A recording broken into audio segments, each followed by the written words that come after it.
আসসালামু আলাইকুম গাইস, আশা করি সবাই ভালো আছেন। এই তো আমরা ভালো আছি, আপনার থাম্বনেল দেখে বুঝে গিয়েছেন। এই তো আমাদের রাজশাহীতে খুব মেঘ হয়েছে। এই তো দেখেন আকাশের অবস্থাটা, চারদিকে খুব বাতাস হচ্ছে, মনে হচ্ছে যে ঝড় হতে পারে। এই তো খুব মেঘ লেগেছে চারদিকেই, খুব মেঘ, কি বলবো।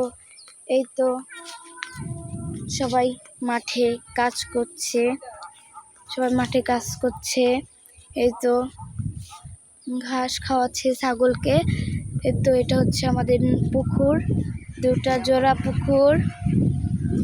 পুকুর এটা। এগুলো হচ্ছে সিম গাছ। এই তো খুব সুন্দর বাতাস হচ্ছে, ভালোই লাগছে। এই তো ফুল, খুব বাতাস হচ্ছে গাইস আমাদের রাজশাহীতে।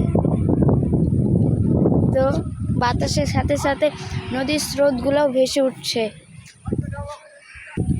এই তো খুব সুন্দর একটা ওয়েদার, এরকম ওয়েদারে সুন্দর পাখি যাচ্ছে, পাখিগুলোকেও কিছু ফটোশ্যুট তুলে নিলাম।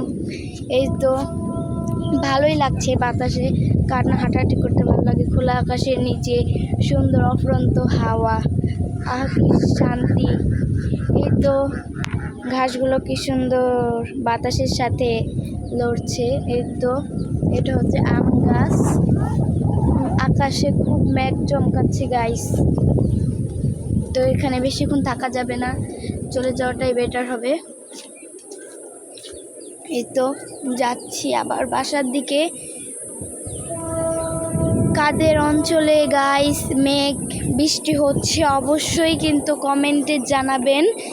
আর এগুলো হচ্ছে কি হয়তো ডাটা, হয়তো বা এগুলো বড় হয়ে গেছে, তো অনেক বড় হয়ে গেছে এগুলো ডাটা। আর এটা তো সবাই হয়তো বা চিনেন, কারো অঞ্চলে ঝিঙে বা ধুমা বলে।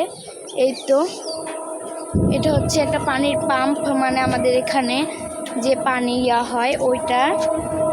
এই তো বাসায় যাচ্ছি, বৃষ্টি শুরু হয়ে গেছে অলমোস্ট গাইস।